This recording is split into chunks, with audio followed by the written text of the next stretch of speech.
arrays. So we studied about the arrays in the last class. And so what we studied with respect to arrays. So first thing is we studied that we have two kinds of arrays in Java also. So one is the single dimension array and the other one is the multi-dimension array. In multi-dimension array,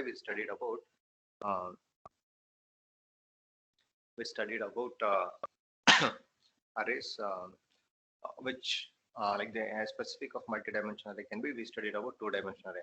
So we studied few points: how to declare the array, then how to allocate memory for the array, how to initialize value for the array, how to how to read the array, how to print the array. So in case of single dimensional array, you can use a for loop for reading the values of the array and for printing the values of the array.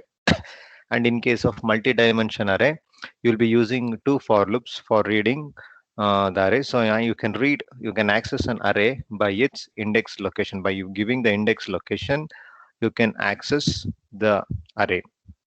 And also in the second part, like two-dimension array, the declaration was something different, not different in the sense. So the size also, you need not specify the row size and column size altogether in the beginning itself. First, you can specify the row size.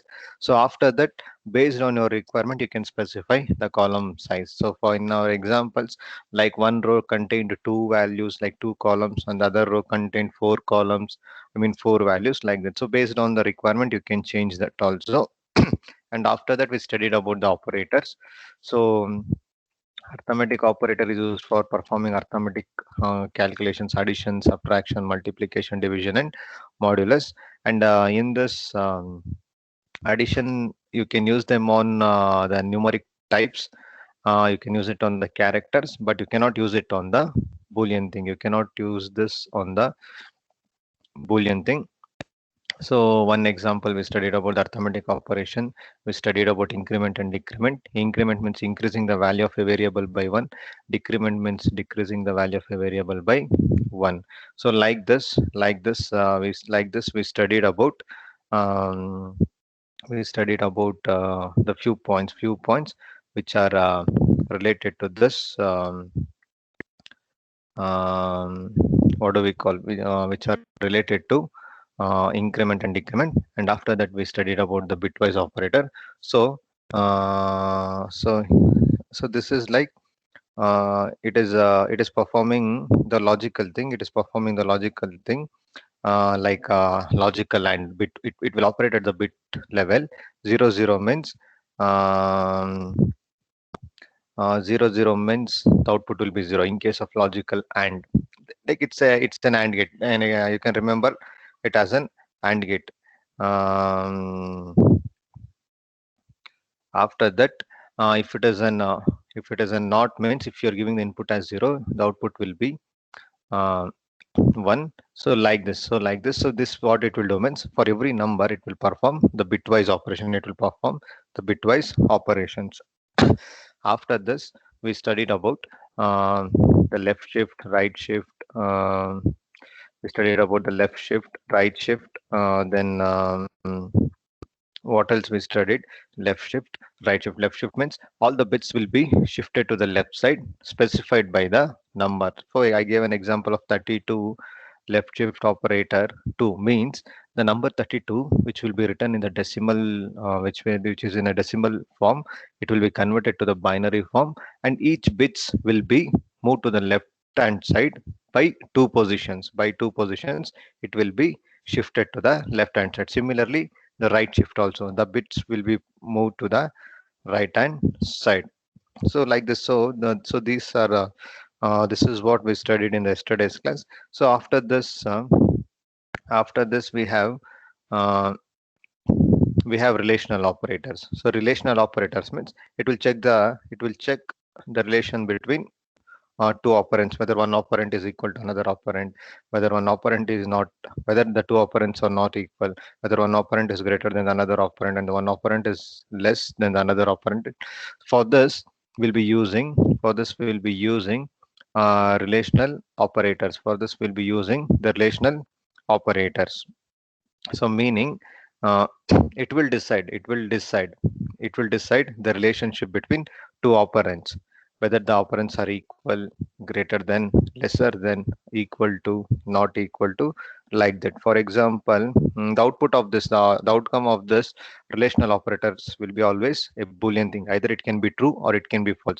For example, if I take the value of A as 4 and value of B as 5, and if I write A equal to B, means you know that 4 and 5 are not equal, so the output will be false. So if I write A less than B, means you know that 4 is less than 5, so the output will be true. And also you can write A less than or equal to B also, so the outcome will be true. So like this. So what it will do means it will give you the relationship between two operands, and the outcome of this will always be true. So this is regarding the relational operators. The next thing is uh, logical operators. Logical operators means logical and. When both the inputs are true, the output will be true.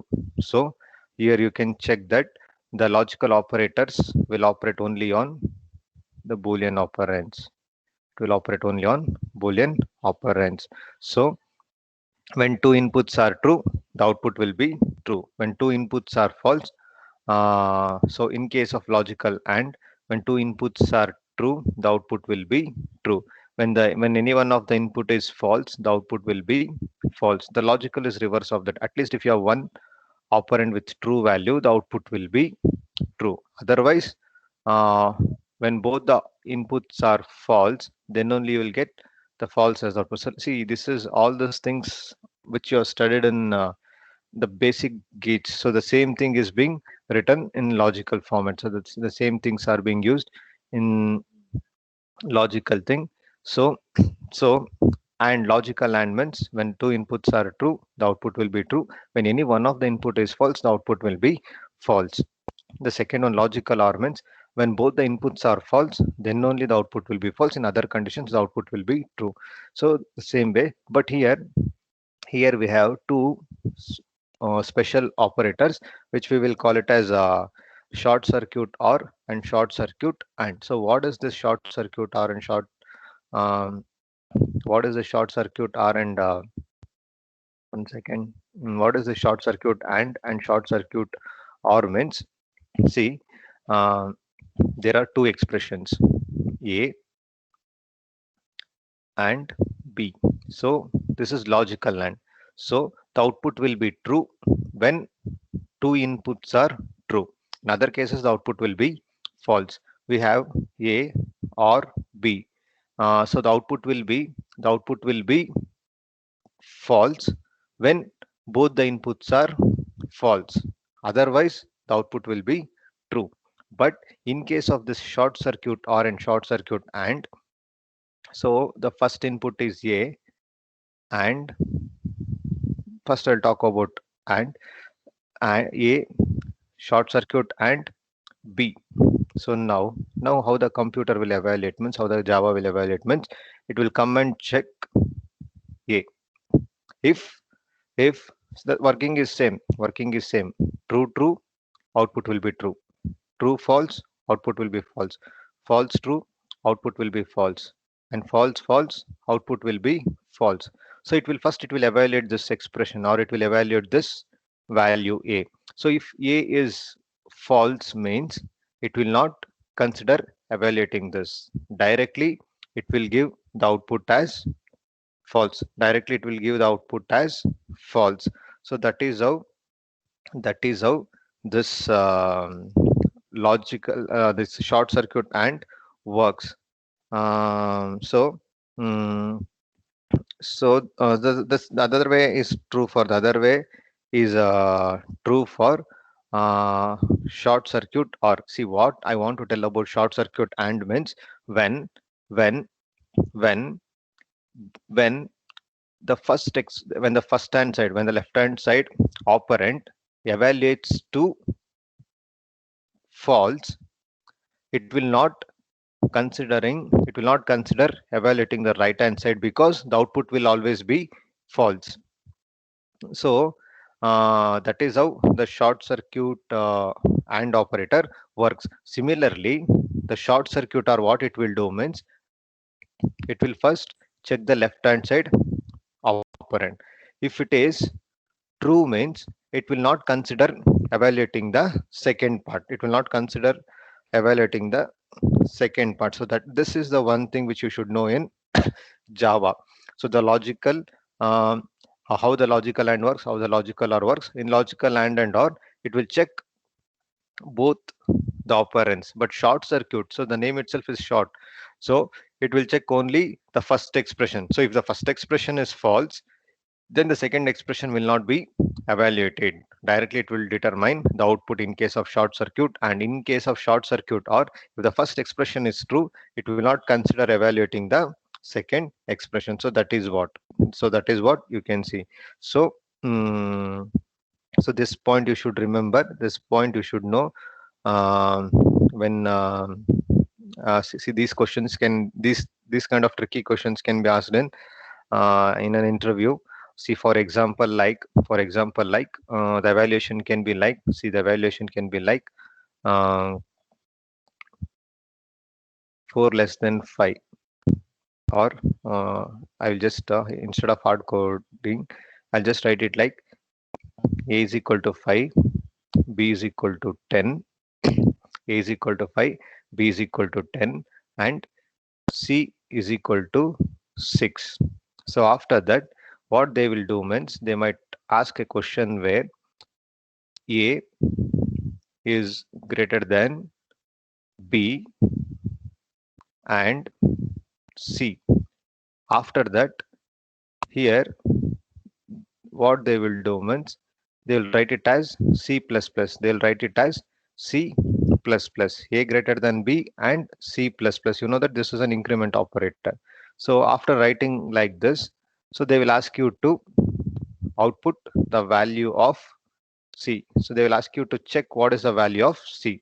So how the most of them, since they doesn't know this is a short circuit, and so what they will think, they will first evaluate this. First they will evaluate this a greater than b. So a greater than b means 5 greater than 10. So it will be false. And c plus plus, c plus plus means the value of c is 6. So 6 will become 7. So 7 means it's a true value. So 7 means it's a true value. The output will be true, but they calculated the c as c is equal to c plus 1. So c would have been 7, and they will write the output as 7. But actually, since it is a short circuit one, only this part will be evaluated. So when it got evaluated and the outcome is false, it will not check this part. It will skip this part, because already for this part the output is false. So no need to check the whether it is true or false. The output will be false only. So this part will be skipped. So, and directly the outcome of this short circuit and will be false. So that point you should keep in mind. So the value of the c will only be 6. It will not be 7, because the short circuit operator works like that. So the same thing, they can use this or operator also. They can use the or operator also, and they can prepare a question on that. So this question is very important. So you should know how the short circuit or and short circuit and works. So the next thing is assignment operator. See, assignment operator means the you will be assigning the value of a value. You will be assigning the value to this variable, and that can be performed by using this equal to operator, which we will call it as assignment operator. So it is, if I write a line like a is equal to 5 means I'm assigning the value of 5 to a. If I write a is equal to b plus c, means I'm assigning the result of b plus c to variable a, assuming b is equal to 10 and c is equal to 15. So 10 plus 15 will be 25. So a will get the value 25. So like this. So assignment operator means it is used for assigning the value to a variable. So this right hand side expression can be like, it can be a single constant, or it can be an expression also like b plus c plus d, like this. And one more thing is like, you can write, this is you're assigning the value of 5 to a. So if you want to assign multiple values which are same to the multiple variables, like if you want to assign a value which is same for multiple variables, then you can write it in single line only. A is equal to B is equal to C is equal to 5. So here the value of A, B and C will be 5 only. So A, B, C will get the value 5. So this is um, you're setting a value for multiple variables um, by using this statement. A is equal to B is equal to C is equal to 5. A single value will be copied to 3 variables. So this we will call it as the chain of assignment. So this is regarding the assignment operator. So the next part is uh, we'll call it as the ternary operator. Ternary operator means which will operate on 3 operands. It will operate on 3 operands. How it works means this is the condition expression. So it will check the condition of this. This is like a condition expression. So if this expression is true means it will evaluate expression 2. If this expression is false means it will evaluate expression 3, means control will go to expression 3, true, false. For example, I'll write it as A greater than B, ternary operator. So here I'll write some statement like A is greater, else B is greater. So now see, this you assume that I'm just writing the pseudocode. This is a print statement. So if A is greater than B means I will give the value of A with 10 and B with 5. So 10 greater than 5, so the outcome will be true. Since it is true means I'll get this output statement, A is greater. For example, if I make the value of B as 50, so 10 greater than 50, the output will be false. So the control will go to this line and it will print B is greater. So what this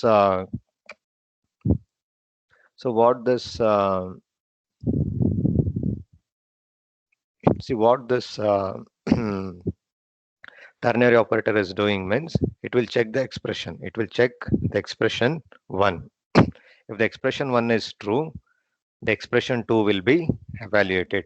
If the expression 1 is false, expression 3 will be evaluated. So this is how the ternary operator works. So it is working on 3 operands, so that's why we'll call it as ternary. So it is like an if else statement. If the condition is true, the if part of the statement will be executed. If the condition is false, else part of the statement will be executed. So this is an alternative. You can take it as an alternative. So this is regarding the ternary operator. So after this, control statements. Mm, so control statements, the same statements which we have studied in C++, C, Java, sorry, C and C++, we are studying it in Java also. So in control statements also we have two things. One is the decisional statements which are used to make the decision to decide which part of the statement to be executed based on the condition. So here we have 5 statements. So we will call it as a selection statement, if statement, nested if statement, if else if ladder statement, switch statement. So, and the nested switch statements are there. So these are the 5 statements which are there in Java. So, and also these are the selection statements. In addition to the this, we have iterative statements or the looping statement or the repetitive statements. We have while loop, do while loop, and for loop. So, so now let us look into those things. So already you people know the working of all these statements, but we'll just revise that. We'll just revise that. The working is same. The working is same. The syntax is same. The only thing is the C++ syntax is being replaced with the Java terminologies. That's all. So other than that, everything is same. See, don't leave the meeting in between. So I cannot add it again and again. So the first one is switch. The first selection statement is if statement. So if statement also we have the first one, which is the simple if statement or the simple if statement. So the simple if statement will be like if condition.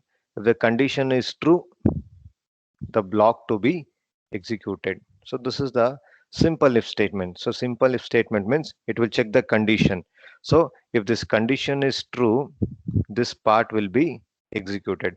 If this condition is false, it will skip this block. So the first statement is a simple if statement. What simple if statement will do means it will check the condition. If the condition is true, it will execute the inside block of if statement. If the condition is false, it will skip that statement. So this is the first part. So this is the first selection statement. So for example, if say I'm just write the pseudocode, if a is greater than or if a less than b, I'll just write system.out.println value of a. I'll write like this. I'll write some statements like this. Um, I'll just write some statements. Um, so see this is see I'm just writing the pseudocode. So once we start about the programming thing, once we start the programming um, through the Eclipse Studio or the online thing, we can talk about this. So now, if so, A is 10, B is 5.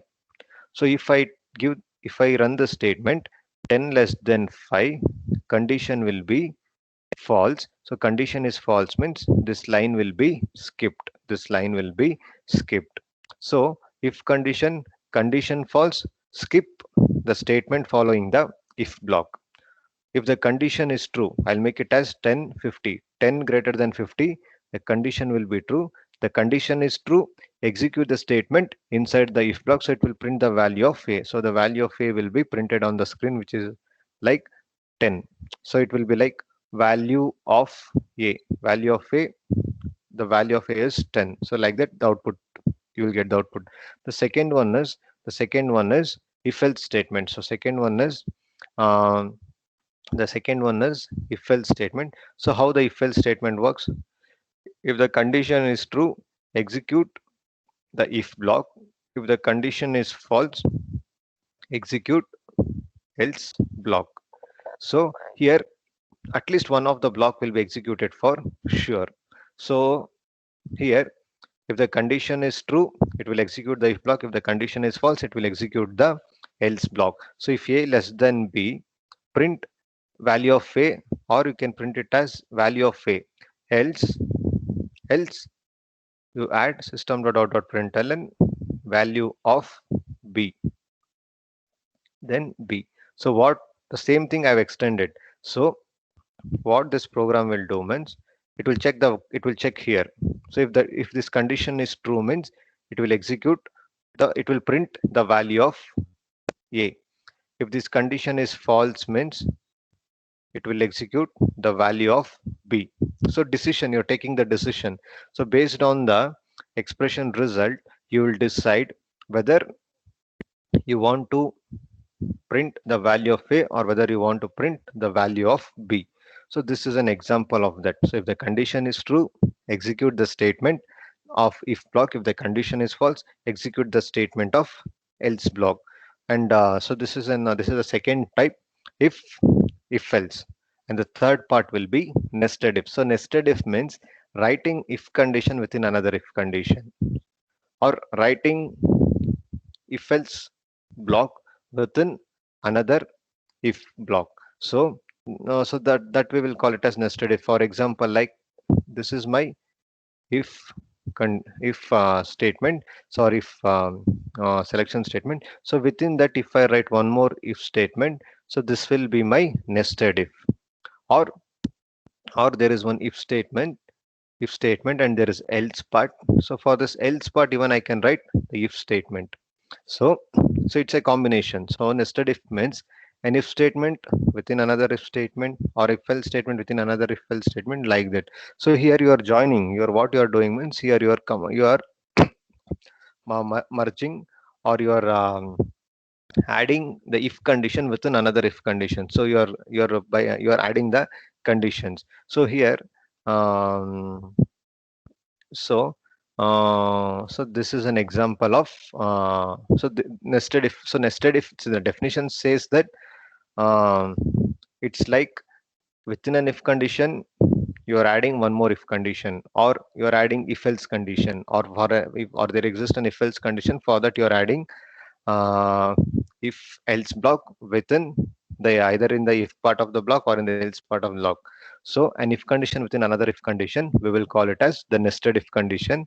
Uh, so now you can check this example. So now you can check this example. Now you can check this example. So you don't check the, you know the working already. You know the working of this already. So the same which we have studied in C also, C or C++. First thing is we have one if condition. We have if condition, opening the parenthesis and closing the parenthesis.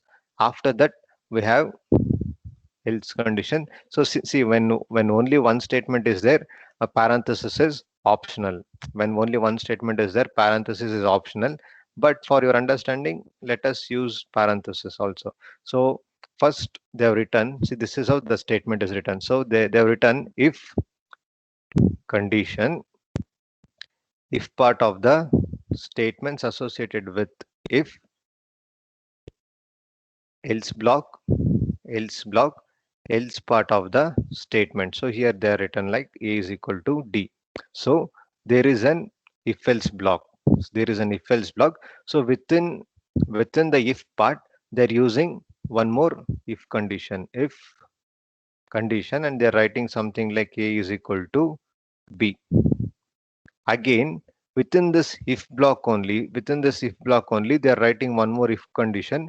If some k is greater than 100, C is equal to D, else sum A is equal to C. So what they are doing means, within this if condition itself, or within this if block itself, they're writing two if blocks, like they're writing two if statements, one if statement and one more if else statement. So that means within an if statement, we are adding a few more if statements in our example. So how this program will work, so how this program will work means, let us check how this program will work. So this is how it is being structured. So we'll assume that I is equal to 10. So if I is equal to 10 means 10 is equal to 10, condition will be true. So it will come inside this part. So it will come inside this block, and it will check for the value of j less than 20. So if j is less than 20, condition true means this statement will be executed. B is equal to A. After that, it will again check whether the value of k is greater than 100. If the value of k is greater than 100 means the D value will be copied to C. Otherwise, C value will be copied to A. If I is not equal to 10 means that value of D will be copied to A. So like this. So this is how this if else statement works. Condition true, execute the if block. Condition false, execute the else part, or the transfer the control to the else part of the thing. So this is how the um, nested if works in Java. Next is else if ladder. Else if ladder means if condition true means execute the if block. Again, in the else part also you're checking the condition. Here also in the else part also you're checking the condition. If the condition is true means execute this code, else check the condition, like this. So this we will call it as else if ladder. So else if ladder, what it will do means, um, the statements will be executed. See the statements, see what it is doing means, here in the else part also you are checking the condition. In the else part of the if statement also you are checking the condition. So here the statements are executed from top. So yeah, the statements are executed from the first if condition, and it will proceed downwards. So once the condition is true means the statement associated with condition will be executed, and the remaining part will be skipped. If none of the condition is true, if none of the condition is matching means the last statement, the else part of the last statement will be executed. Meaning, see, first thing is it will check the condition. If this condition is true means it will execute this statement, and it will skip the remaining part, like that. Or if the condition is false, if the condition is false, if the condition is false, if this condition is false means this part of the statement will not be executed. Again it will check for the condition, else if condition. So if this condition is true means this second statement will be executed and remaining will be skipped. If this condition is false means again this part will be skipped and it will check for the condition. So here also if the condition is false means it will check the next condition. So once a condition is true means the statement corresponding to that condition will be executed and the remaining will be skipped. If none of the condition is matching means this is also not matching, this is also not matching, this is also not matching means the last statement which is there in the else part will be executed. So this is how the else if ladder works. The else if ladder works. So check for the condition. If the condition is true, execute the statement corresponding to that condition. If not, execute the last. If not, you proceed with the next conditions. If none of the condition is matching, execute the last statement. So that is how this statement will work. So and after this we have switch statement. Switch statement means see what it will do means it will check the expression, it will check the value of this expression, and the values which will match this expression will be executed. So this is a general, see the syntax is also same, the syntax is also same. So what it will do means it will check the expression and the value which matches this expression. So that statement, so if the expression matches, if the expression matches value 1, if the expression matches value 1, this statement will be executed. If the expression matches value 2, these statements will be executed. If the expression matches value n, this statement will be executed. If the expression doesn't match any of the values, then default will be executed. So it will check the expression with the values. So whatever expression, whatever values are matching with this expression, the statements corresponding to those values will be executed. So this is a general syntax. Syntax will be like switch of expression, then case value 1, the statements to be executed if the condition matches, then break statement. So break is optional. Break is optional for the last, at the last step the break is optional. For the default condition the break is optional. So one more thing is here, here the expression here in this, the expression should be either byte, short, int or character. So you cannot the expression must be of the type byte, short, int or character. And also in the values also the values should be unique. Like first I'll write case 1, some statements, some print statements. Again if I write case 1, so duplicates are there, so it should be case 2, case 3, case 4, like that. So I cannot write case 3 two times. So because duplicate thing, the compiler doesn't know if the expression matches to 3, the compiler doesn't know whether it want to execute this, the statements belonging to this block or the statements belonging to this part. So that's why you should keep these points in mind. The expression should be of type byte, short, int or character. Um, the case value should be unique, so it should not contain any duplicate. And also it should be a constant value, it should be a constant one. It should not be a variable one, so the values should be constant and it should not change its value. So how this switch is working means the value of the expression will be compared with each of the case values. If the match is found, the statements which are corresponding to that value will be executed. If none of the values are matching, the default will be executed. So for the default statement, the break is optional. The break is optional. Um, why we are using break statement means we are using break statement to come out of the switch. To come out of the switch, we are using the break statement. So this is regarding the working of switch. So you can check here. You can check here. You can check here. So initially I will be 0. So switch off I means initially I will get the value 0. So switch of 0. So it will check 0 is matching 0. So first time you'll get the output as I is 0. Again break. Control will come out of the switch. So again I will become 1. When I is 1 means switch off 1. So it will print I is 1. Again, I is 2 means switch off 2. I is 2 like this. So it is matching. So it is matching whatever is matching, it is printing. So when I is 3 means it will print I is 3. So after that, when I becomes 4, when I becomes 4, we don't have cases we don't have case values which are matching 4. So because we have only 0, 1, 2, 3, but here the value of I has become 4 and switch off 4. So none of the values matching, so default will be executed. So when value is 4 means, see, when I is 0, you'll get the output as I is 0. 1 means I is 1, when 2 means I is 2, when 3 means I is 3. But when it becomes 4 means, you'll get the default statement I is greater than 3. When it becomes 5 means I is greater than 3. So you will start getting the default values. You'll start getting the default values. So this is how um, the switch statement works. This is how the switch statement works. So the next one is the while condition. The next one is while condition. So the while is an repetitive statement.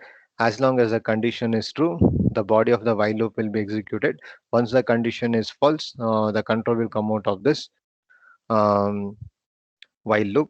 Here, uh, it will check the condition. This is the syntax. It will check the condition. Condition is true, execute body of the loop. Condition is false, come out of the loop. See, everything is same with respect to C and C++. So the working you should know, that's all. Condition is true, execute the body of the loop. When the condition becomes false, come out of the while loop.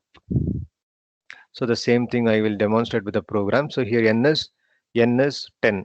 So n is 10. So n is 10. No, so 10 greater than 0. Condition will be true. It will be print the value of n. It will print the value of n as 10. So after that, it is decreasing the value of n by 1. So 10 will become 9. Again, it will check the condition. 9 greater than 0, 9. Again, 8 greater than 0, 8. So like this, it will continue till 1 greater than 0, you'll get the output as 1. After that, when n minus minus is executed, when n is equal to 1 means n will become 0. 0 greater than 0, the condition will be false, so it will come out of the loop. So this loop will be executed 10 times. So what it is doing means, it is checking the condition until the value of n becomes 0. As soon as n becomes 0, this condition will becomes false and it will come out of the while loop. Similarly,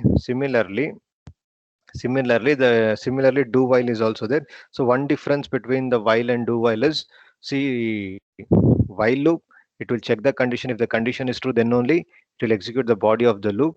But do while, how it will work means, do body of the statement while. So first time the statement will be executed. First time the statement will be executed, and then it will check the condition. After that, as long as the condition is true, the body of the loop will be executed. When the condition becomes false, it will come out of the looping block. So this is how the do while works. So one thing is like, in do while, the body of the statement will be executed at least once. The body of the statement will be executed at least once, even though it is not checking the condition. But in while do, first it will check the condition. If the condition is true, then only um, the body of the statement will be executed.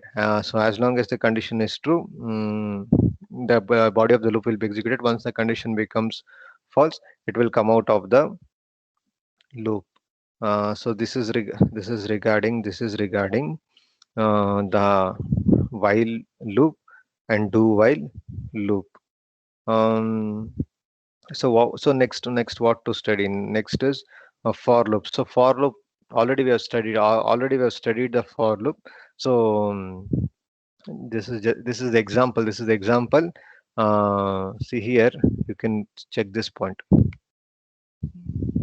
It will execute the body of the loop and then evaluates the condition expression. If the condition is true, it will repeat, or otherwise it will get terminated. So what it is doing means, first execute the body of the loop for the first time. After that, it will check the condition. If the condition is true, then the body of the loop will be executed until um, the condition becomes false. But first time only, when the condition becomes false means it will come out of the loop. For example, um, I'll give the value of n. See, if I give the value of n is equal to 10, so the same thing will work. It will print from 10 to 1, and then it will execute. It will come out of the loop. But in the beginning itself, if I give the value of n as 1, if I give the value of n as 1 means, so first time it will print the value of n as 1, then n minus means n will become 0 and it will check the condition 0 greater than 0, condition will become false and it will come out of the loop like that. So condition true, execute till the condition, execute the body of the loop as long as the condition is true. Condition is false, then come out of the loop. The next one is for loop. So for loop we have already discussed. So for loop means we have three statements for increments, for initialization, condition, and increment. So first initialization, where the value of n is given with 10. After that, it will check the condition. Then, if the condition is true, body of the loop will be executed. After body of the loop is executed, perform the decrement operation or increment operation. Then again, check the condition. So uh, this is what I'm telling is the same program we are writing it in for loop. So for loop we have already studied. It's what it will do means it has initialization parameter, condition parameter, and increment decrement parameter. How it will work means first time the initialization will be executed. After that it will check the condition. Condition is true means body of the loop will be executed. After body of the loop is executed, it will perform the increment or decrement operations, and then again it will check the condition and the process will get repeated. Once the condition becomes false, the control will come out of the for loop. So we have one more version of this for loop called for each loop, and we have three more statements like return, break, control. I think return, break, continue, and some jump statements. Yeah, return, break, and continue, which we will study it in the next class. So you see, the break is same.